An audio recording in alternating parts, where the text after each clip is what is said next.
लाल चींटी का चटनी होता है और आप ये खबर जब पूरा सुन लेंगे तब आपका भी दिमाग एक तरीके से हिल जाएगा और बचपन का वो आपका लाल चींटी से जो डर है वो थोड़ा बहुत तो समाप्त हो ही जाएगा।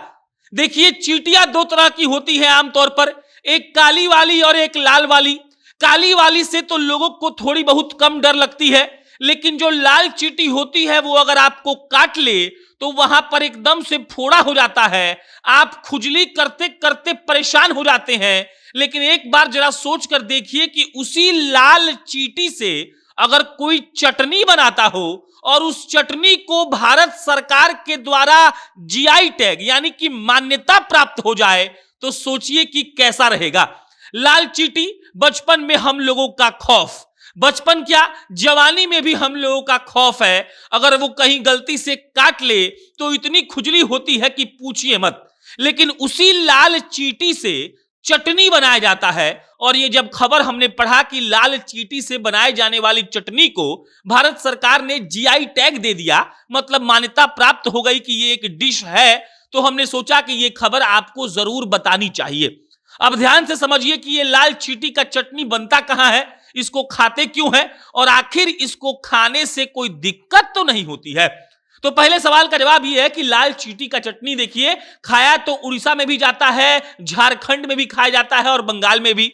जो वहां के आदिवासी लोग हैं वो इसको बड़े चाव से खाते हैं और कहा जाता है कि लाल चींटी का चटनी जो खाएगा उसको पोषण तत्व जो है वो खूब बेहतर मिलता है। मतलब कि उसके अंदर मिनरल्स में कैल्शियम होता है, विटामिन होता है, जिंक होता है। आपको पूरे तफसील से हम समझाएंगे। और उड़ीसा का एक जिला है जो इस जिला का नाम है मयूरभंज। उड़ीसा के मयूरभंज जिले में लोग हैं जो आदिवासी हैं, वो लोग लाल चींटी का चटनी बनाते हैं।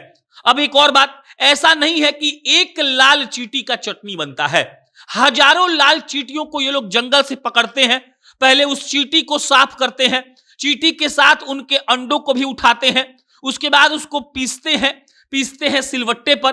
पीसने के बाद उसका एक प्रक्रिया होता है और जैसे आम चटनी में नमक पड़ता है, अदरक पड़ता है, लहसुन पड़ता है, प्याज पड़ता है, तेल पड़ता है, वैसे ही इस चटनी में भी नमक, अदरक, लहसुन, प्याज सब पड़ता है और आम चटनी की तरह ही इसको बनाया जाता है। अब लेकिन सिर्फ अंतर इतना है कि आपने आप तक यही सुना होगा कि लहसुन की चटनी होगी, धनिया की चटनी होगी, आम की चटनी होगी, आंवले की होगी, पुदीने की होगी और भी तमाम तरह की चटनियां होती हैं। लेकिन आपने ये नहीं सुना होगा कि लाल चींटी की चटनी होती है और वो लाल चींटी की चटनी इतनी फायदेमंद है कि पूछिए मत। अब अगला सवाल कि उसमें क्या होता है। देखिए, उसमें प्रोटीन होता है, कैल्शियम होता है, जिंक होता है, विटामिन B12 होता है, आयरन होता है, पोटेशियम होता है। और जो आदिवासी लोग हैं उनको जो पोषक तत्व चाहिए होता है उनके शरीर को, वो लाल चटनी ही देता है। इस लाल चटनी को अब भारत सरकार द्वारा मान्यता प्राप्त कर दिया गया है। उड़ीसा जिले के मयूरभंज में रहने वाले जो आदिवासी लोग हैं वो ये लाल चटनी को बनाते हैं, लाल चींटी के चटनी को। और लाल चींटी से बनी ये चटनी अब पूरे भारत भर में वायरल हो रही है। कई लोग तो इसके बारे में जानते भी नहीं थे, हमको खुद इतना आइडिया नहीं था कि ऐसे चींटियों को पकड़ा जाता है। कई आदिवासी चींटियों को पकड़कर उसका चटनी बनाते हैं और उस चटनी को बेचकर अपना जीविका चलाते हैं। मतलब ये कि चींटियों का चटनी बिकता है। और अब चींटियों की चटनी को जीआई टैग मिल गया है, तो मतलब एक तरीके से मान्यता प्राप्त हो गया कि हाँ ये एक लोकल डिश है। और चींटियों के चटनी पर जब शोध किया गया तो मालूम पड़ा कि उनके अंदर पोटेशियम, मिनरल, उसके अलावा जिंक है, आयरन है और ये तमाम पोषक तत्व जब उसके अंदर पाए जाते हैं तो लोग बड़ा चाव से उसको खाते भी हैं। और अब उड़ीसा के मयूरभंज जिले के रहने वाले जो आदिवासी लोग हैं इनको एक तरीके से नया पहचान मिल गया है कि जो लाल चींटी का चटनी ये लोग बनाते हैं, बेचते भी हैं, खाते भी हैं, इनको अब एक अलग स्तर पर इस बिजनेस को ये लोग ले जा सकते हैं और लोग चाव से इसको भारत के अन्य राज्यों में खाएंगे भी।